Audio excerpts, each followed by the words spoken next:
Hey you guys, this evening I'm going to be putting together several loaves of sourdough, mixing up all the ingredients, doing my stretch and folds, and just having it ready to bulk ferment overnight. And then tomorrow we will bake these loaves, at least one of them. So I'm just going to let you follow along and watch. I've got my super active and bubbly starter that I fed yesterday, and it looks amazing this morning. I'm just gonna start out by grabbing my bowl, and I'm gonna be mixing 2 batches of sourdough in this bowl. So I'm doubling my recipe. So I'm gonna be using 100 grams of this bubbly active starter and 700 grams of water.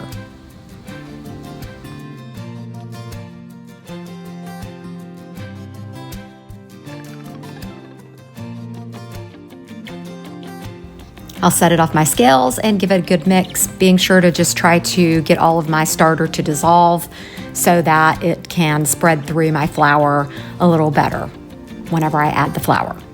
Now back onto the scales, and we're gonna go with 1,000 grams of unbleached organic flour. This is the Kirkland's brand from Costco. I have great luck with it, and the price is pretty great, so that's what I like to use. Got a little too much, so I'm just throwing it back in the bag. And I like to use real salt, and I'm gonna be using 20 grams. Now again, this is a double batch, so don't freak out when you hear 20 grams of salt. Now then, I set it off my scales again and just mix all those ingredients together and incorporate them really well.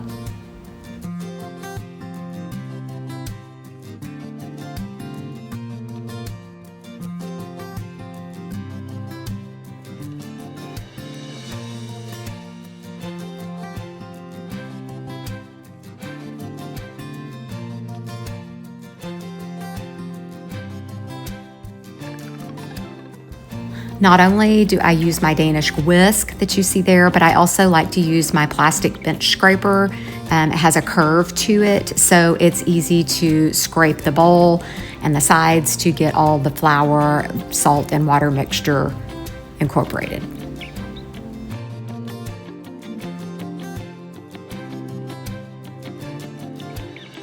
Once that's all nice and mixed, I'll just cover it and allow it to sit at room temperature for 1 hour. I mentioned that I am bulk baking, so I'm putting together 2 more loaves in this black bowl. I'm basically doing the exact same thing you just saw in the green bowl, but my results with the black bowl tend to be a little different. I'll explain here in a bit. All right, so it's been 1 hour and it's time for my first stretch and fold, but for this first one, I like to just use my plastic scraper. I wet it down and just scrape it up off the sides to start with.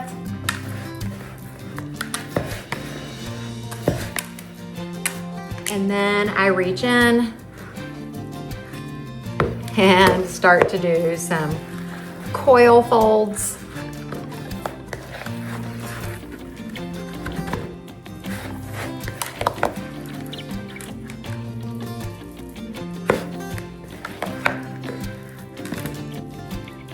Like so. All right, and then just cover it back up. Then I move on to this next one.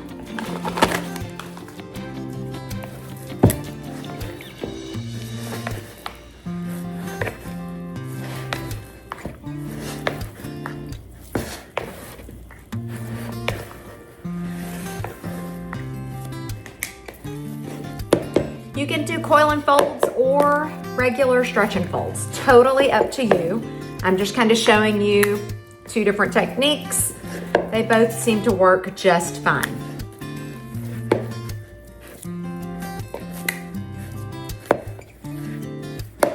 All right, I'm gonna cover this one up and I'll be back in 30 minutes.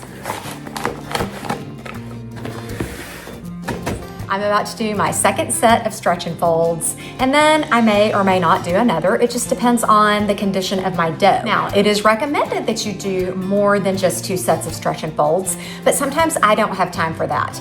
If it's late at night, which it's currently 8:09, I have plenty of time to do a few more.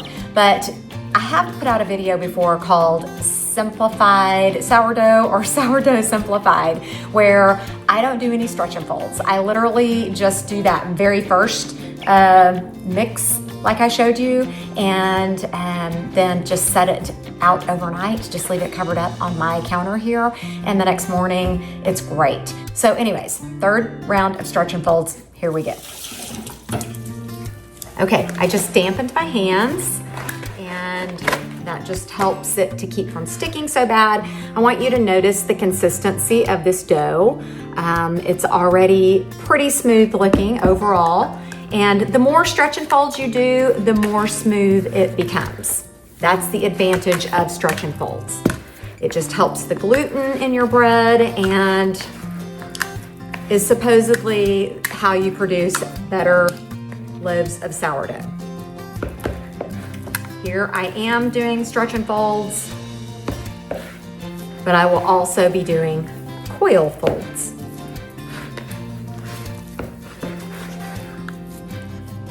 Which coil folds simply means you pick the dough up, let it just kind of hang down, fold it under, and you'll start to see it smooth out.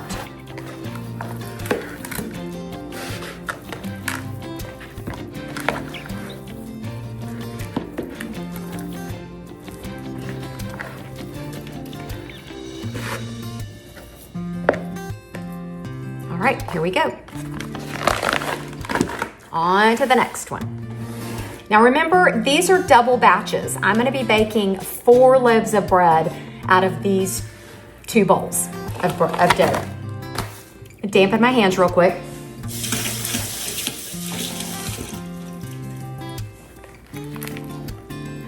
And we're gonna go straight into stretch or coil folds with this one.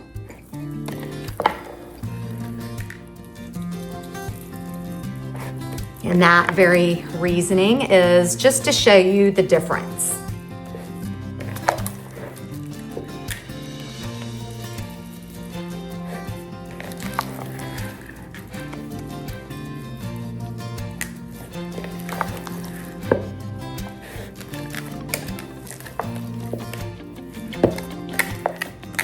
All right, cover them back up. Set my timer, and I'll see you in 30 minutes. Okay, so it's been 30 minutes and we're back for round 4 of stretch and folds or coil folds. I'm just gonna compare them right here from the beginning. I don't know why, but every time I use this black bowl, my dough seems so much smoother. No clue why. I don't know. You tell me. It's already bubbling and looking different from this dough. This is how it always goes. But anyways, moving on, round number 4.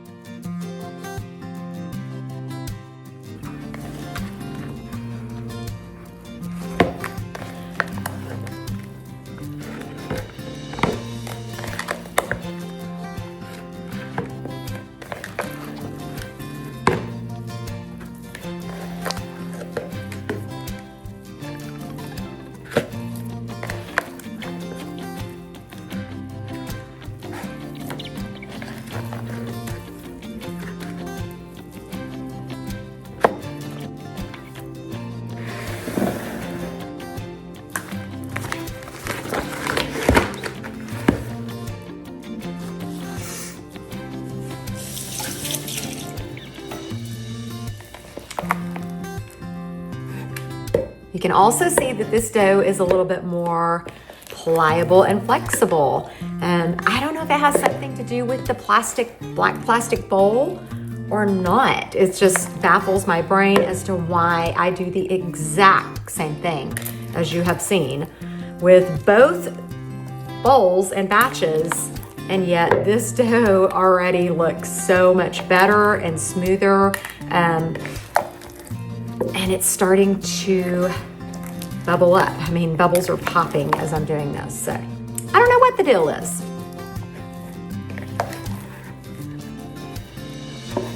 All right, so this is all the stretch and folds, coil folds I'm gonna do.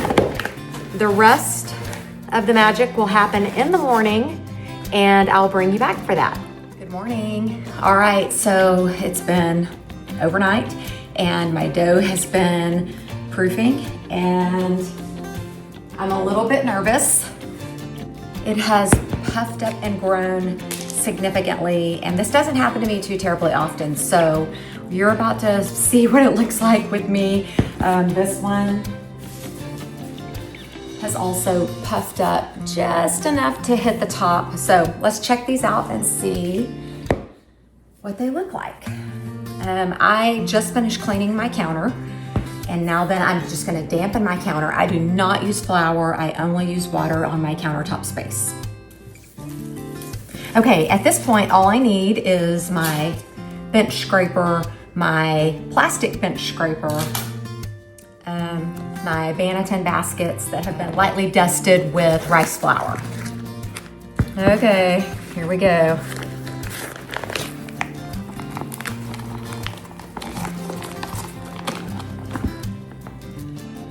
I think it's gonna be just fine. I can tell by the way it feels, like stretchy, pulling it off of here.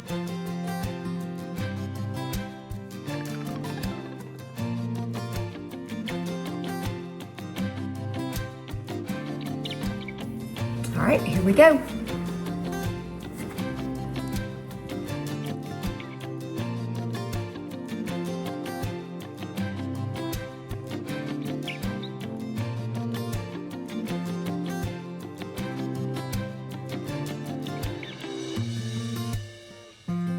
And then using my bench scraper, try to separate it out pretty evenly.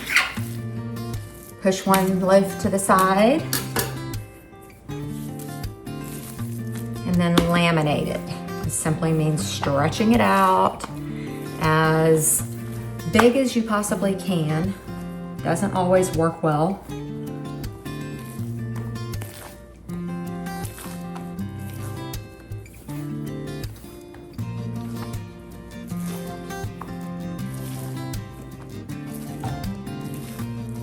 Fold it in, fold it in, roll it up tight, tucking and pulling at the same time.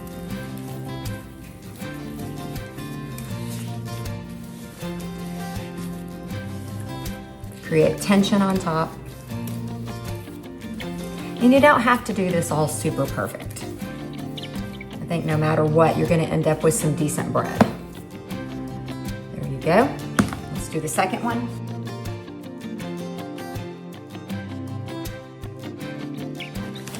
Check it out. Okay, you can see this one is releasing a little bit easier from my cover. Again, I feel like the bread that I make in this plastic bowl does so much better, and I just can't figure out why.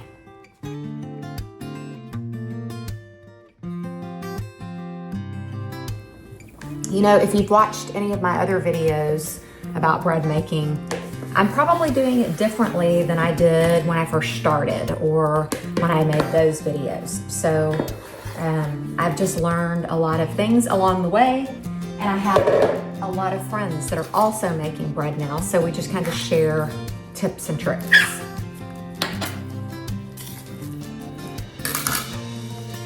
See, this is bubbly.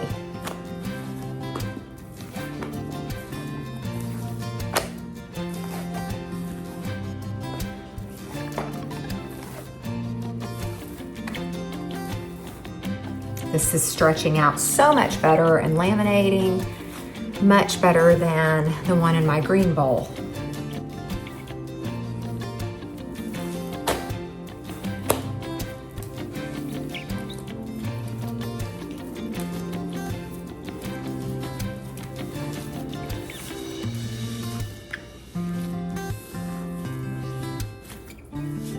Now, I only have 2 Banneton baskets, so at this point, here's what I do. Use my baking pans, my loaf pans, and I've already used this parchment paper a few times. Totally fine.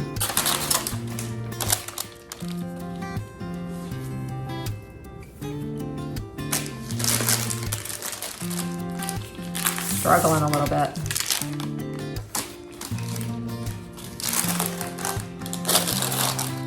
Now that's what it looks like. I will dump this out and reshape it. Just basically, not reshape it, but I'll do just like I do if I'm using a true Banneton basket. All right, so now then I'm just gonna cover all 4 of these up.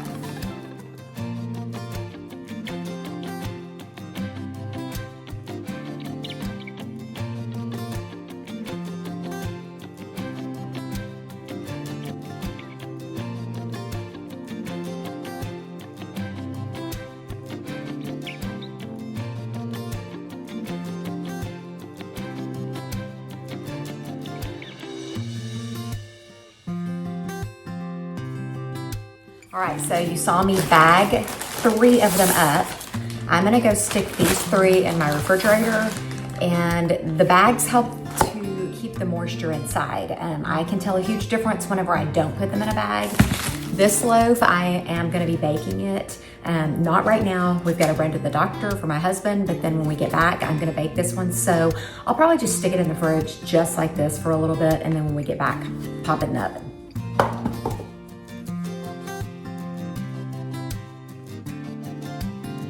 Guys, I'm back and it is time to bake this loaf. Now, like I said, I put these in here just like I would put them in a basket. So I'm gonna have to take it out, flip it over. Could have saved a step by putting it in the correct way the first time, but I'm gonna go ahead and preheat my oven to 450.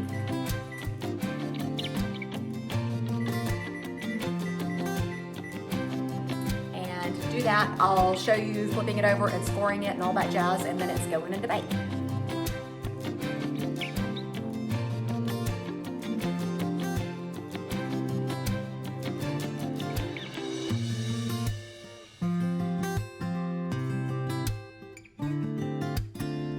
I mentioned earlier that I usually put rice flour on them. I did not do that with this one, so it's just gonna get scored.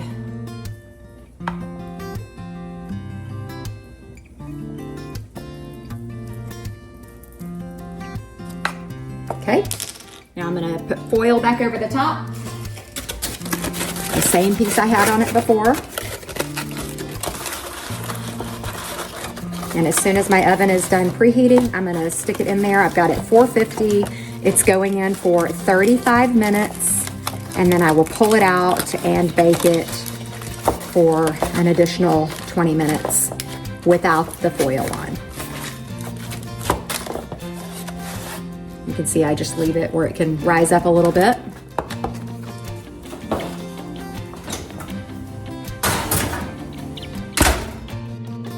Set a 35-minute timer.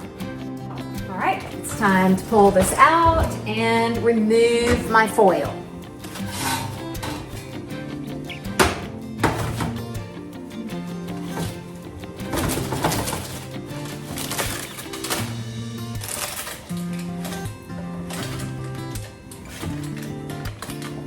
There's what it's looking like. And now it's going back in for 15 to 20 minutes. I will have to check it, keeping it at 450.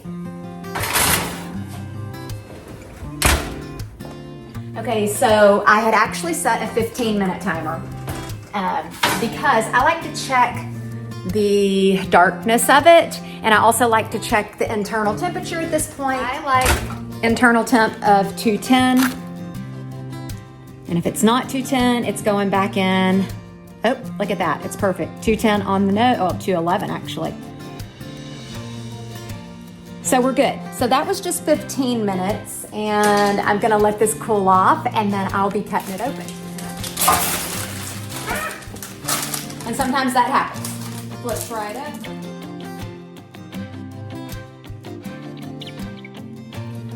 All right, it's time to cut into this loaf and let you see the inside.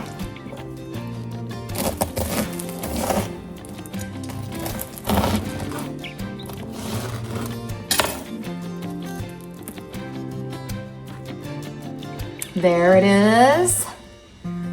If you're into the crumb, that is a beautiful crumb. I think think it's gonna taste amazing, and I can't wait to toast a piece up and put some butter on it. All right, thank you guys for watching. You know, this video, I'm just putting it out there because there are so many different ways to do sourdough, and I want you to know there's really no wrong way. Like I mentioned earlier, I have friends that do it one way, or maybe we do some things the same and some things different, but guess what? It almost always, pretty much always, turns out edible and great and delicious. So if you have been thinking about trying sourdough, get you a starter and get started. Thanks so much for watching.